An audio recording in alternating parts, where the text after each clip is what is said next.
بسم الله الرحمن الرحيم. الحمد لله رب العالمين، والصلاة والسلام على أشرف الأنبياء والمرسلين سيدنا محمد وعلى من اتبعه بإحسان يوم الدين. اليوم المبارك الجمعة 3 من شهر نوفمبر للعام 2023، والذي يصادف اليوم 27 للحرب على قطاع غزة في معركة طوفان الأقصى. نتقدم بجزيل الشكر والتقدير والعرفان إلى مؤسسة عاجل ياردم على تقديمهم مشروع إطعام لصالح مراكز اللواء في محافظة خان يونس. بسم الله الرحمن الرحيم. الحمد لله وكفى والسلام على نبيه المصطفى.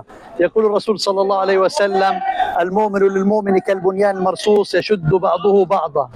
بفضل الله تعالى يتيم لير فاكس تقدم الوجبات الفردية لأهل قطاع غزة اليوم التاريخ 5 نوفمبر 2023. نسأل الله أن يتقبل منهم.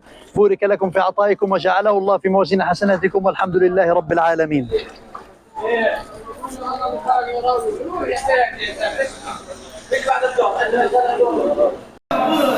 اصبر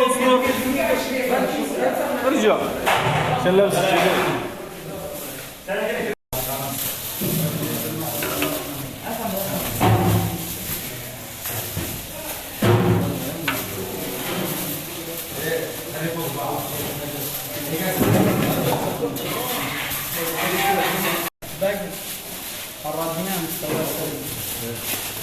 قول له كنت تلعب في الدوري.